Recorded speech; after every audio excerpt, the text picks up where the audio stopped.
সবচেয়ে গোয়ার জাতি। তারা বলে, মুসা তুমি যে আল্লাহর সাথে কথা বলো আমরা তো দেখি না, তুমি যে কথা বলো আমরা তো শুনি না, তো কি করতে হবে? বনি ইসরাইল বলে, আমাদের মধ্য থেকে 70 জন নিয়ে যাইতে হবে তোর পাহাড়ে। ওরা আয়েশা যদি কয় হয় আমরা শুনছি, তাহলে বিশ্বাস করবো। কত বড় ডাকাত দেখছেন বনি ইসরাইল। এদের যে গোয়ার জাতি নাই, এত গোয়ার তুমি করেছে মুসা আলাইহিস সালামের সাথে। তুমি যে আল্লাহর সাথে কথা বলে আমরা তো দেখি, কি করব? 70 জন আমাদের বন্ধু বান্ধব যে যদি দেখে, তারা বলবে ওকে আসো, 70 জন আসো। 70 জন নিয়ে গেল। মুসা আলাইহিস সালাম হারুন আলাইহিস সালামকে খেলাফা দিয়ে গেলেন, আল্লাহ ওনাকে নবী বানালেন। মুসা আলাইহিস সালাম বললেন, হারুন খবরদার, বনি ইসরাইলের মধ্যে তাওহীদের বাণী প্রচার করবা, ঐক্য ধরে রাখবা, বিচ্ছিন্ন হতে দিবা না। চলে গেছে। এইদিকে বনি ইসরাইলের এক দুষ্ট লোক ছিল, নাম সামিরি। কি নাম? সামিরি। সে সবাইরে বলল তোমাদের স্বর্ণগুলো ফালাও। স্বর্ণগুলো ফেললো, বনি ইসরাইলের স্বর্ণগুলোকে গলিয়ে সে একটা গরুর বাচ্চা বানালো। গোবৎস। কিসের বাচ্চা? দেখেন গরুর পূজা কিভাবে শুরু হয় পৃথিবীতে প্রথম। গোবৎস পূজা, গরুর বাচ্চার পূজা কিভাবে। সে স্বর্ণ গলি গরুর বাচ্চা করে, জিবরাইল আলাইহিস সালাম যে জমিনে এসেছিলেন, ওই ফেরেশতার পায়ের নিচের একটু মাটি সে বুদ্ধি করে প্যাকেটে রেখে দিয়েছিল। সে গরুর বাচ্চা বানায় স্বর্ণ দিয়ে গলিয়ে ওই মাটি এটার মধ্যে ঢুকাই দিছে বেলকি দেওয়ার জন্য। স্বর্ণ দিয়ে বানানো গোবৎস গরুর বাচ্চার গায়ে যখন সেই মাটি ছুঁড়ে দেয়া হলো, এখন বাছুরের ভেতর থেকে ভ্যাঁ ভ্যাঁ আওয়াজ আসতেছে। কি আসতেছে? সবাই তো অবাক। সামিরি বলে, আরে তোমরা যে 70 জন দিয়ে মুসা আলাইহিস সালামরে পাঠাইছো, ওইদিকে এত ঘুরতেছে, আল্লাহরে খুঁজে পায় না, আল্লাহ তো এটার ভিতরে ঢুকছে। নাউজুবিল্লাহ বলবেন না? তোমরা যে 70 জন দিয়ে পাঠাইলা, 70 জন নিয়ে মুসা আলাইহিস সালাম খালি ঘুরতেছে, আল্লাহরে পায় না। পাবে কেমনে? আল্লাহ তো নাউজুবিল্লাহ এটার ভিতরে। সেজদা দাও। এই সেজদা দিয়ে আল্লাহর নবী হারুন আলাইহিস সালাম বললেন, খবরদার, এটা সুস্পষ্ট শিরক। আল্লাহ সব গুনাহ মাফ করে, শিরকের গুনাহ মাফ করে না। খবরদার, তোমরা থামো। কে শোনে কার কথা? এই যে যেমন এখন আপনারা আমার কথা শুনতেছেন না? শুনতেছেন?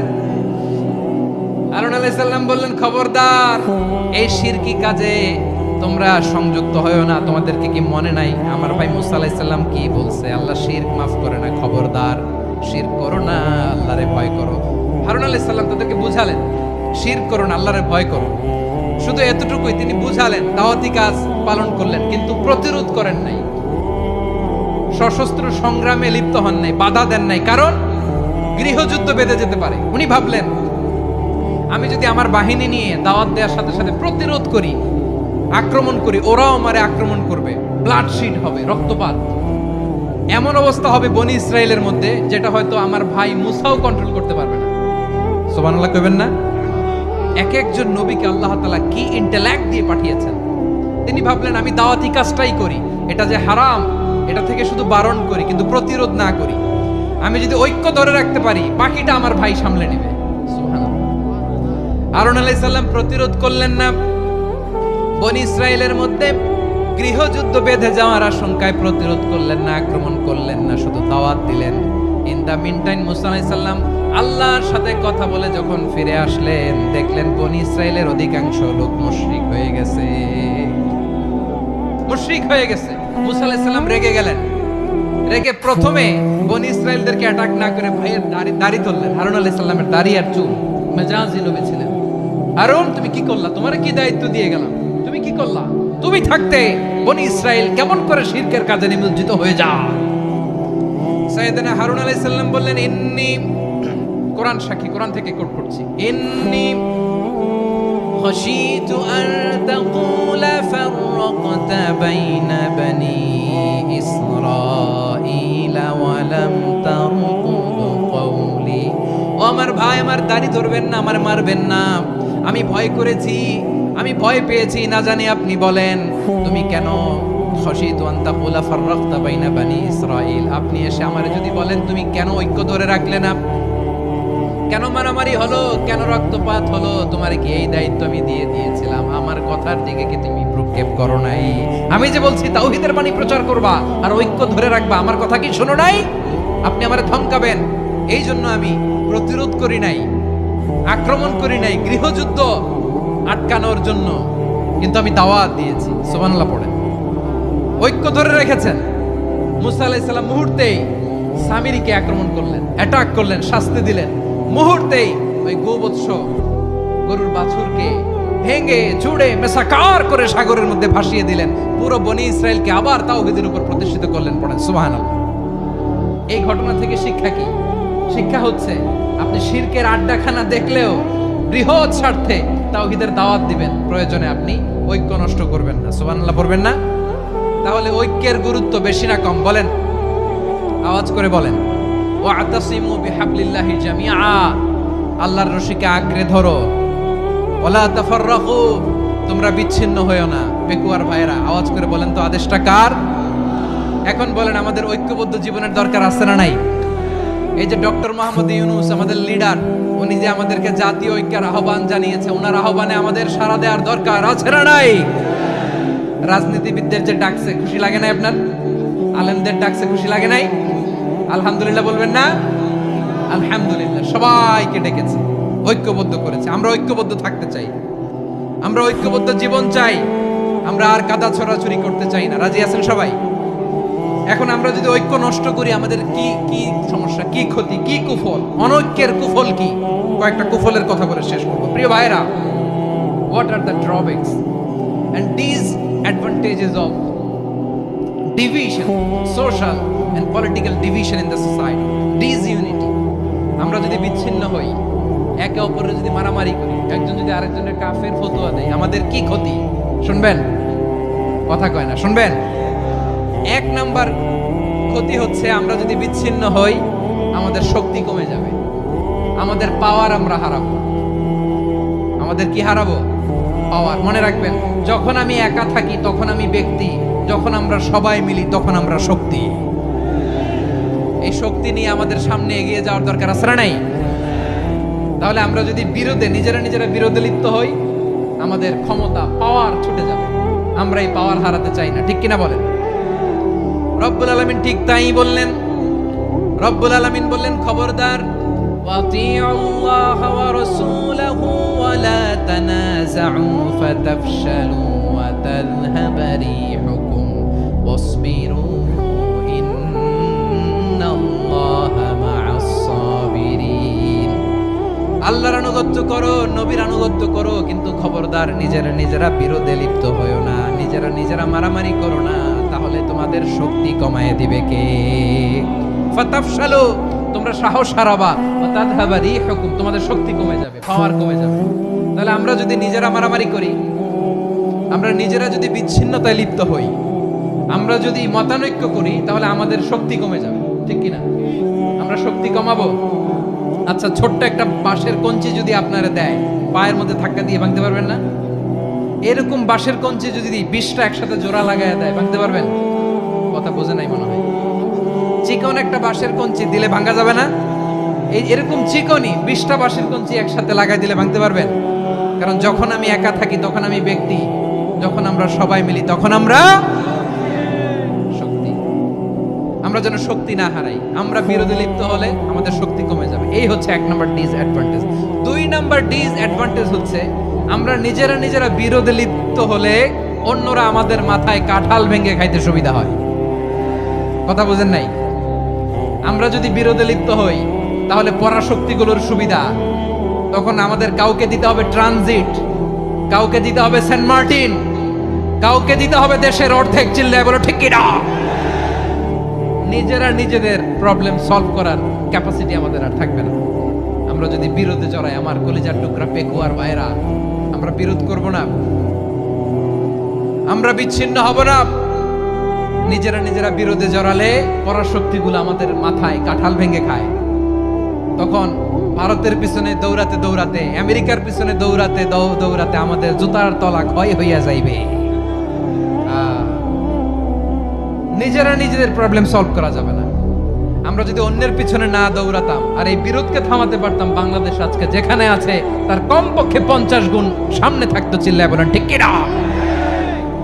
তাহলে 1 নাম্বার ক্ষতি হচ্ছে আমাদের পাওয়ার লেস হয়ে যায়, আমরা দুর্বল হই যদি আমরা বিরোধ করি। 2 নাম্বার হচ্ছে পরাশক্তিগুলোর সুবিধা নেয়। 3 নাম্বার হচ্ছে আমাদের উন্নয়ন, দেশের উন্নতি, অগ্রগতি এটা স্থবির হয়ে যায়, এটা বাধাগ্রস্ত হয়। প্রিয় ভাই, ইউনিটি, ঐক্য হচ্ছে একটা দেশের উন্নয়নের মূল ভিত্তি। দুইজন কইছে ঠিক, এদিকে এখন কয়েকজন কইছে ঠিক। ঐক্য হচ্ছে একটা দেশের, জাতীয় ঐক্য হচ্ছে কোন দেশের উন্নয়ন অগ্রগতির মূল ভিত্তি, ঠিক কিনা বলেন? ইউনিটি অফ এ কান্ট্রি, এটা হচ্ছে একটা সাস্টেইনেবল ডেভেলপমেন্ট, সোশ্যাল স্ট্যাবিলিটির জন্য এটা অনেক গুরুত্বপূর্ণ। এজন্য বিরোধের কোনো স্থান আমরা দিব না, আমরা ঐক্যবদ্ধ থাকবো ইনশাআল্লাহ বলেন। আর কখনো কাউরে কাফের বলে গালি দিবেন, তুই জাহান্নামী বলবেন, ঝগড়া লাগলে লাগাই দিবেন, তাহলে কি করবেন? মিলায় দিব। আওয়াজ করে বলেন কি করব? প্রিয় ভাইয়েরা, এই বিরোধ গত 50 বছর তো আমরা দেখেছি, ধর্মীয় অঙ্গন বলেন, সামাজিক অঙ্গন বলেন, রাজনৈতিক অঙ্গন বলেন, এই বিরোধ আমাদেরকে শেষ করে দিয়েছে। এই 24-এর ছাত্র নাগরিক অভ্যুত্থানের পরেও যদি সেই বিরোধ আমাদেরকে খায়, তাহলে এতগুলো তাজা জেনজির রক্ত বৃথা যাবে। চিল্লায় বলো ঠিক কিনা? আমরা এই রক্তগুলো কি বৃথা দিতে চাই না, বৃথা যেতে দিতে চাই না। আমরা ঐক্যবদ্ধ থাকতে চাই। রাজি আছেন? আমরা আর কাদা ছড়াছড়ি করব না। অনেক হয়েছে আন্না, এবার থামুন। অনেক হয়েছে আন্না। প্রথমেই আমি এদেশের সম্মানিত আলেম সমাজকে বিনয়ের সাথে অনুরোধ করব, আসুন আমরা ঐক্যবদ্ধ হই। আজকের এই পেকুয়ার ঐতিহাসিক তাফসীরুল কোরআনের প্রোগ্রাম থেকে আমি সম্মানিত আমার মাথার তাজ ওলামাদেরকে জাতীয় ঐক্যের আহ্বান জানাই। পেকুয়ার এই ঐতিহাসিক তাফসীরুল কোরআনের প্রোগ্রাম থেকে আমি আমার সম্মানিত রাজনৈতিক ব্যক্তিবর্গদেরকে জাতীয় ঐক্যের আহ্বান জানাই। অনেক হয়েছে আন্না। আধিপত্যবাদকে রুখে দিতে হলে, বাংলাদেশের বিরুদ্ধে যে কোনো ধরনের ষড়যন্ত্রকে রুখে দিতে হলে জাতীয় ঐক্যের কোনো বিকল্প নাই। চিল্লায় বলো ঠিক কিনা?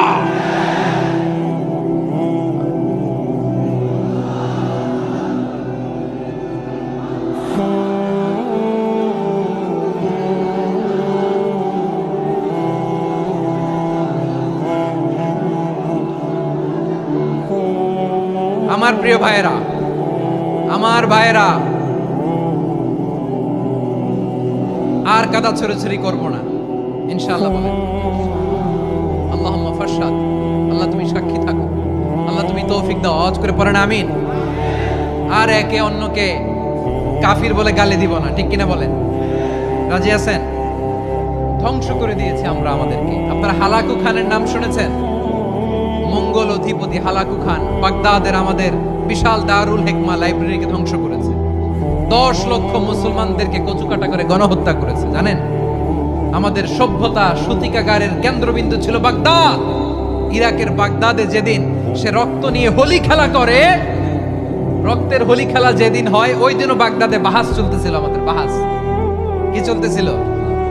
আপনাদের এলাকায় বাহাস আছে? এই প্রচলিত বাংলাদেশে যে বাহাস, এটার সাথে ইসলামের কোনো সম্পর্ক আছে?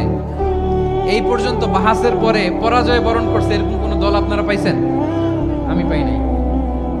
প্রত্যেক দলই বাহাসের পরে সংবাদ সম্মেলন করে বলে আমরা জয়লাভ করিয়াছি, ওনারা পালাইয়া চলিয়া গিয়াছে। আছে না নাই? কারণ সত্য জানার জন্য, সত্য মানার জন্য আসে না তো, নিজের জ্ঞান জাহির করার জন্য বাহাস করে। বিপক্ষ দলের আলেমকে ছোট করার জন্য বাহাস করে। এই বাহাসের স্থান ইসলামে নাই। চিল্লায় বলো ঠিক কিনা? এই সমস্ত বাহাসের দিন শেষ। ঐক্যবদ্ধ হওয়ার বাংলাদেশ। প্রিয় ভাইরা, হালাকু খান সে দারুল হিকমা লাইব্রেরি জ্বালিয়ে পুড়িয়ে এই সব দামি দামি বইগুলো, আমাদের দামি দামি ঐতিহাসিক তুরাসি ক্লাসিক বইগুলোকে দজলা নদীতে ফেলেছে। পুরা দজলা নদী কালো হয়ে গিয়েছে।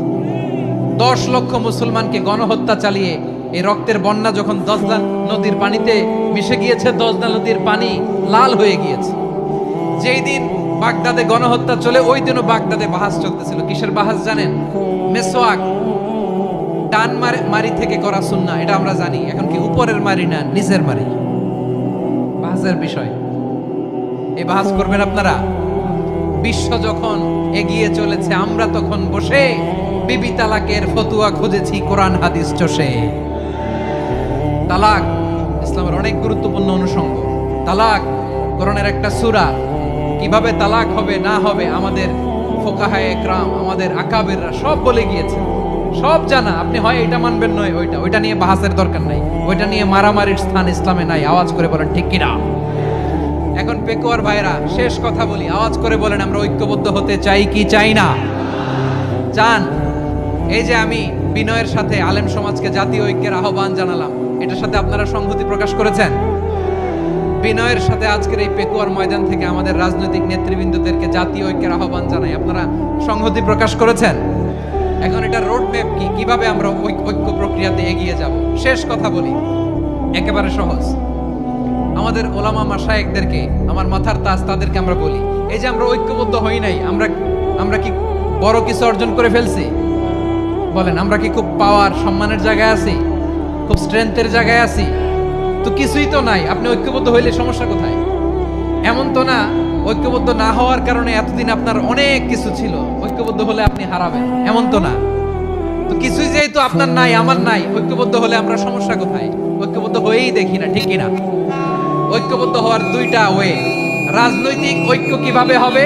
রাজনৈতিক সম্মানিত নেতারা ঠিক করবেন। আলেমরা কিভাবে ঐক্যবদ্ধ হবেন? শেষ কথা বলে শেষ করছি, খুব গুরুত্বপূর্ণ। This is the punching line. এদিকে তাকান। ঐক্য হবে দুইটা পদ্ধতিতে। একটা হচ্ছে কমন গ্রাউন্ড নিয়ে, বেসড অন কমন গ্রাউন্ড। যেমন ধরেন, আমরা নামাজ কায়েম করতে চাই, জামাত ইসলাম এই কথার উপর একমত আছে না নাই? নামাজ কায়েম হোক, একমত না জামাত ইসলাম? হেফাজত একমত না? ইসলামী আন্দোলন একমত না? তাবলীগের ভাইয়েরা একমত না? পীরের মুরিদেরা একমত না? আপামর তাওহীদি মুসলিম জনতা একমত না? তাহলে নামাজ কায়েম করতে হবে, নামাজ কায়েম করতে হবে এই কমন গ্রাউন্ডে আমরা সবাই একমত, ঠিক কিনা? যাকাত আদায় করতে হবে, সবাই একমত, ঠিক কিনা? কথা নাই, কথা নাই। যাকাত আদায় করতে হবে, সবাই একমত, ঠিক কিনা? নারীদের পর্দা করতে হবে, শালীন পোশাক পরতে হবে, একমত সবাই, ঠিক কিনা? বৈষম্য বিরোধী বাংলাদেশ চাই, সবাই একমত, ঠিক কিনা? Meritocracy, meritocracy. আর কোন মামা চাচার ফোনে পদ দিলে হবে না, মেধার ভিত্তিতে সবগুলো পদ ঠিক করতে হবে। চিল্লায় বলো ঠিক কিনা? আমরা একমত না? স্বাধীনতা সার্বভৌমত্বের প্রশ্নে আমরা সবাই একমত, ঠিক কিনা? আমার নবীরে গালি দিলে রাষ্ট্রীয়ভাবে সর্বোচ্চ শাস্তি তার নিশ্চিত করতে হবে, ঠিক কিনা? এরকম 10টা কমন গ্রাউন্ড আমাদেরকে, 1 2 3 4 5, 10টা কমন গ্রাউন্ডে আমরা সবাই এক। এই 10টা কমন গ্রাউন্ডকে সামনে রেখে বিশাল জনসমাবেশ করেন সোহরাওয়ার্দীর ময়দানে, সবাই আসেন। জামাত ইসলাম, হেফাজতে ইসলাম, ইসলামী আন্দোলন, পীরের মুরিদ, তাবলীগ, খেলাফত মজলিস, সবাই একসাথে হন। তাহলে সবাই জানবে যে এই 10টা বিষয় আমরা একমত। বলেন, এই ঐক্যতে আপনার দরবার যাবে? দরবার নষ্ট হবে? আপনার দল নষ্ট হবে? আপনার আকীদা নষ্ট হবে না? আমার মাথার তাজ সম্মানিত উলামায়ে একরাম, এই 10টা কমন গ্রাউন্ডে যদি এক হন, আপনার আকীদা নষ্ট হবে? আপনার আকীদা আপনার, আমার আকীদা আমার, আপনার দল আপনার, আমার দল আমার, আপনার পলিসি আপনার, আমার পলিসি আমার, কারো কিছু নষ্ট হবে না। কিন্তু যে বিষয়ে আমরা সবাই একমত, এরকম 10টা মৌলিক পয়েন্টে আমরা একমত হতে চাই কি চাই না? আমরা যদি একটু পেছন থেকে শুরু করি, ব্যাক টু দ্য হিস্ট্রি, তাহলে দেখবো এই যে বিষ্ণু ইসলাম 570 খ্রিস্টাব্দে আব্দুল্লাহ এবং আমেনা ওনাদের ঘর উজাড় করে আলোকিত করে পৃথিবীতে শুভাগমন করেছিলেন। এ ধরার বুকে ওনার শুভাগমনের 2000 বছর আগে সাইয়েদনা ইব্রাহিম আলাইহিস সালাম ওনার আগমনের জন্য আল্লাহ তাআলার কাছে প্রার্থনা করেছিলেন। We have to connect the dots. History বুঝতে হলে আপনাকে ডটগুলো একটু কানেক্ট করে নিতে হবে। বিষ্ণু ইসলামে ধরার বুকে শুভাগমনের 2000 বছর আগে মক্কার ধুধুমরু প্রান্তরে আল্লাহ খালিল ইব্রাহিম আলাইহিস সালাম তার কাছে একটা দোয়া করেছেন। সেই দোয়াটি দিয়ে আমি শুরু করেছি। সূরাতুল বাকারার 129 নম্বর আয়াতে আল্লাহ তাআলা এই দোয়াটি, সাইয়েদনা ইব্রাহিম আলাইহিস সালামের দোয়াটি হুবহু কোট করেছেন। তিনি দোয়া করেছেন, রব্বানা ওয়াবআথ ফীহিম রাসূলাম মিনহুম ইয়াতলু আলাইহিম আয়াতিকা ওয়া ইউআল্লিমুহুমুল কিতাবা ওয়াল হিকমাতা ওয়া ইউযাক্কিহিম ইন্নাকা আনতাল আজিজুল হাকীম। হে আমাদের রব, এই জনপদে তাদের মধ্য থেকে আপনি একজন রাসূল পাঠান, যিনি তাদেরকে আপনার আয়াত তেলাওয়াত করে শোনাবে, আপনার কিতাব শিক্ষা দিবে, প্রজ্ঞা শিক্ষা দিবে এবং তাদেরকে শুদ্ধাচারী বানাবে। এই দোয়াটা সাইয়েদনা ইব্রাহিম আলাইহিস সালাম করেছেন। আর এই দোয়ার বদৌলতে প্রায় 2000 বছর পরে ধরার পক্ষে বিষ্ণু ইসলামের আগমন। সুবহানাল্লাহ বিহামদিহি। এবং রাসূল সাল্লাল্লাহু আলাইহি ওয়াসাল্লাম প্রায় বলতেন, আনা দাওয়াতু আবি ইব্রাহিম, আমি আমার পিতা, আদি পিতা ইব্রাহিমের দোয়ার ফসল। আমার পিতা আমার জন্য দোয়া করেছিলেন। সাইয়েদনা ইব্রাহিম আলাইহিস সালামের 2 সন্তান ছিল, ইসহাক এবং ইসমাঈল আলাইহিস সালাম। রিপিট, আমি আবার বলি, একদিকে ইসহাক আরেকদিকে ইসমাঈল। আমার সাথে সাথে বলেন, একদিকে আরেকদিকে 2 সন্তান। তো এই যে ইসহাকের যে লিনিয়েজ বা চ্যানেল, পৃথিবীর সব নবী এই চ্যানেলে এসেছে। সেদিন ইসমাইলের লিনিয়েজ বা চ্যানেলে কোন নবী আসেনি। হাজার হাজার নবী, শত শত নবী সাইয়েদনা ইব্রাহিম আলাইহিস সালামের পরে যারাই এসেছে সবাই ইসহাকের চ্যানেলে এসেছে। ইসমাইল আলাইহিস সালামের চ্যানেলে কোনো নবী নেই। এবং পৃথিবীর সব নবীরা ওনাদের উম্মতের কাছে বলতেন যে এই যে নবী আসার ধারাবাহিকতায় সর্বশেষ একজন নবী আসবেন, তিনি হবেন সবার সেরা, সবার সেরা নবী হবে। তাহলে ইব্রাহিম আলাইহিস সালামের 2 সন্তান, একদিকে ইসহাক আর একদিকে ইসমাঈল। নবী এসেছে কি ইসমাঈলের চ্যানেলে না ইসহাকের চ্যানেলে? ইসহাকের চ্যানেলে। হাজার হাজার prophet came to this channel, এই চ্যানেলে এসেছে। এবং তারা সবাই বলতো সর্বশেষ যিনি আসবেন তিনি হবেন সবার সেরা। ফলে এই জেনারেশনগুলোতে তাদের মধ্যে একটা বদ্ধমূল ধারণা হয়ে গিয়েছিল যে সর্বশেষ নবীটা যে আসবে উনিও এই চ্যানেলেই আসবে। যে তারা দেখতে পাচ্ছে হিস্ট্রিক্যালি এই চ্যানেলে, ইসমাইলের চ্যানেলে কোনো নবী নাই, নবী ছাড়া একটা চ্যানেল। সব নবী আসছে ইসহাক আলাইহিস সালামের চ্যানেলে। ফলে তাদের একটা ধারণা ছিল সর্বশেষ সর্বসেরা যে নবী উনিও আসবেন এদিক দিয়ে। কিন্তু আল্লাহ তাআলা তাদের ধারণাকে নস্যাৎ করে দিয়ে সর্বশেষ নবীকে ইসহাকের চ্যানেলে পাঠান নাই। সর্বশেষ নবী, আখিরি নবী, বিশ্বনবী মুহাম্মদুর রাসূলুল্লাহ সাল্লাল্লাহু আলাইহি সাল্লামকে আল্লাহ তাআলা ইসমাঈল আলাইহিস সালামের চ্যানেলে পাঠিয়ে দিয়েছেন। দেখছেন, চেঞ্জিং দ্য লিডারশিপ ফ্রম বানি ইসরাইল টু বানি ইসমাঈল। সাইয়েদনা ইব্রাহিম আলাইহিস সালামের ছেলের নাম ইসহাক, ইসহাকের ছেলের নাম ইয়াকুব। ইয়াকুব আলাইহিস সালামের একটা উপাধি হচ্ছে ইসরাঈল। ইসরাঈল মানে হচ্ছে আব্দুল্লাহ, মানে আল্লাহর বান্দা। ফলে ওনার যত ডিসেন্ডেন্ট সন্তান তারা সবাই হচ্ছে বানি ইসরাঈল, ইসরায়েলের বংশধর। তো সব নবীকে আল্লাহ এখানে পাঠালেও শেষ নবীকে আল্লাহ তাআলা পাঠিয়েছেন ইসমাঈলের চ্যানেলে। তার মানে বিশ্বনবী বনি ইসরাইল নন, বিশ্বনবী হচ্ছেন বনি ইসমাঈল, ইসমাইলের চ্যানেলে এসেছে। আলহামদুলিল্লাহ বলেন। তাহলে লিঙ্ক আপটা বুঝতে পেরেছেন তো না, কিভাবে বিষ্ণু ইসলাম আসলেন? রাসূল ইসলাম প্রায় এভাবে বলতেন যে আনা দাওয়াতু আবি ইব্রাহিম, আমি আমার পিতা ইব্রাহিমের দোয়ার ফসল। তিনি দোয়া করেছিলেন মক্কার ধুধু প্রান্তরে যে আল্লাহ এই জনপদে একজন নবী দিও। ওনার দোয়ার 2000 বছর পরে আল্লাহ তাআলা এই দোয়া কবুল করেছেন। আমরা তো তাহাজ্জুদের সময় দোয়া করে এরপরের দিন হুজুরের কাছে মাসালার জন্য যাই, হুজুর দোয়া তো কবুল হয় না। এত দোয়া করলাম আল্লাহ তো শোনে নাই।